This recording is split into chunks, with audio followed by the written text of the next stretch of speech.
नमस्कार दोस्तों, स्वागत है आप सभी का विचारक जी रिएक्शन यूट्यूब चैनल पर।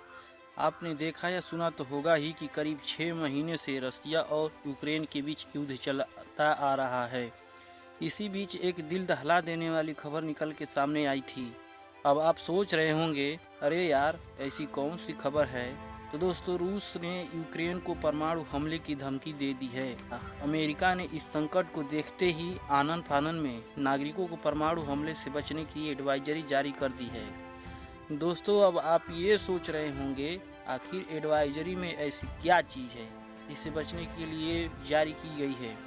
तो दोस्तों, इस वीडियो में हम जानेंगे परमाणु बम के बारे में और साथ में ये भी जानेंगे कि किस देश के पास कितने परमाणु बम हैं तथा जब ये फटता है तब क्या करना चाहिए और क्या नहीं करना चाहिए। साथ में एक रिक्वेस्ट है कि जिन लोगों ने चैनल को अभी तक सब्सक्राइब नहीं किया है कृपया कर लें ताकि वीडियो आप तक जल्द पहुंच सके। दोस्तों, परमाणु बम साधारण बमों से बिल्कुल अलग है। उदाहरण के लिए माना जाए तो ये आधुनिक समय का ब्रह्मास्त्र है। जैसे कि हम कहानियों में पढ़ते थे कि जब देवताओं की हार होती थी तब वे ब्रह्मास्त्र नाम का हथियार यूज करते थे। ठीक वैसे ही जैसे आज कोई देश जब युद्ध हारता है तो वो परमाणु बम की धमकी देता है। जैसे रूस और यूक्रेन के बीच परमाणु बम इतना भयंकर है जो सिर्फ किसी देश ही नहीं बल्कि पूरी मानवता के लिए खतरा है। दोस्तों, न्यूक्लियर बम को उसके गुणों के आधार पर दो भागों में बांटा गया है। ये गुण हैं नाभिक विखंडन एवं नाभिकीय संलयन का।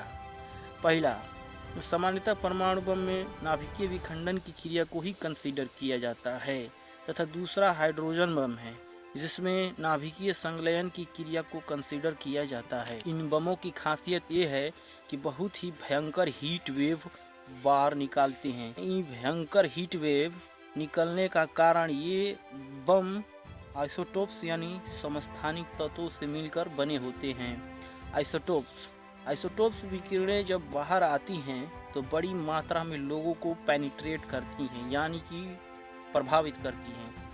आपको पता भी नहीं चलेगा। इस विकिरण से कोशिकाएं अंदर ही अंदर मर जाती हैं। यदि 100 किलो टन का परमाणु बम फोड़ दिया जाए तो इससे कम 2 किमी की एरिया तो भाप बन जाएगा तथा 3 किमी एरिया खतरनाक तबाही एवं 5 किलोमीटर तक सब कुछ तबाह हो जाएगा और 8 किलोमीटर की एरिया इसके चपेट में आ जाएगी। यदि तबाही की बात करें दोस्तों तो समझने के लिए चलिए फ्लैशबैक में ले चलते हैं। दोस्तों, जापान देश का नाम तो सुना ही होगा, जहां सेकेंड वर्ल्ड वार में अमेरिका ने सिर्फ 15 किलो टन वजनी एटम बम को गिराया था जिसमें लगभग 1.5 लाख लोग मारे गए थे। इतना बड़ा आंकड़ा है दोस्तों। हमले से पहले हिरोशिमा नागासाकी शहर की आबादी लगभग 3.5 लाख थी। इसमें 70,000 लोग तो तुरंत ही मारे गए। अब बात करेंगे परमाणु बम से लैस दुनिया भर के देशों के बारे में। इसमें सबसे पहला स्थान रूस का है जिसके पास 5,977। उसके बाद ही अमेरिका के पास 5,928, चीन के पास 350 एवं फ्रांस के पास 290, ब्रिटेन के पास 225, पाकिस्तान के पास 165 एवं भारत के पास 160 और इजराइल के पास 90 और नॉर्थ कोरिया यानी सनकी का तानाशाही वाला देश 20 परमाणु बम है। तो दोस्तों, बात करेंगे परमाणु एडवाइजरी के बारे में। Central for disease control and prevention United state of America के द्वारा जारी एडवाइजरी में कहा गया है कि सभी लोग न्यूक्लियर वार के लिए तैयार हो जाएं। अब न्यूक्लियर वार होता कैसे है ये समझ लीजिए। ये बम शुरुआत में हीट पैदा करते हैं तथा खतरनाक रेडिएशन निकालते हैं।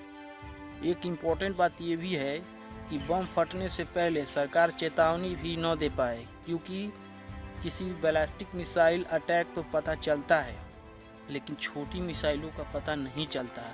ठीक जैसे कोरोना ऐसे आया था कि जैसे किसी को पता नहीं चलता था, टच करने या फ्लू के द्वारा वो पकड़ लेता था। ठीक वैसे ही ये बम की रेडिएशन होती है। अब एडवाइजरी के अनुसार क्या करना चाहिए और नहीं करना चाहिए। तो पहला, बम जैसे ही फटेगा उसका पूरा प्रभाव आप पर दिखने लगेगा। दूसरा, जब परमाणु बम फटता है तो रेडियोधर्मी धूल बादलों में मिल जाते हैं। विस्फोट के बाद तुरंत स्नान करें, बहुत सारे साबुन से शरीर को धोएं और हाँ, अपनी त्वचा रगड़ने या खरोचने से बचना चाहिए। तीसरा, शैम्पू और साबुन तो लगाते हैं दोस्तों, पर बालों में डाई या हेयर कंडीशनर का उपयोग नहीं करना चाहिए। क्यों नहीं करना चाहिए? तो उसमें तेल और सतह सक्रिय पदार्थ होते हैं, जिससे रेडियो एक्टिव पदार्थ बालों में चिपक सकता है। इससे रेडियो एक्टिव कणों के साथ शरीर का संपर्क हानिकारक है। परमाणु विस्फोट जैसे ही होते हीट विकिरण, इलेक्ट्रोमैग्नेटिक पल्स एवं तेज प्रकाश आ सकता है। दोस्तों, ये जरूरी नहीं है कि फटने के बाद हीट ही आए, रेडिएशन भी आ सकती है। इसलिए जानकारी मिलते ही तहखाने या कंक्रीट की इमारत तथा शेल्टर होम के अंदर रहना चाहिए। मुंह, आँख, कान, नाक को छूने से बचें एवं खिड़कियों से दूर रहें, क्योंकि इससे संक्रमण का खतरा होता है।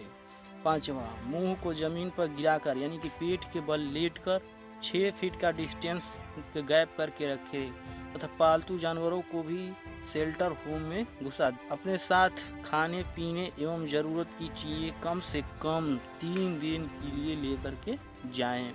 तो दोस्तों, आशा करते हैं वीडियो आपको अच्छी लगी होगी और नॉलेजफुल होगी। यदि आपको वीडियो अच्छी लगी है तो वीडियो में कमेंट करना न भूलें। धन्यवाद।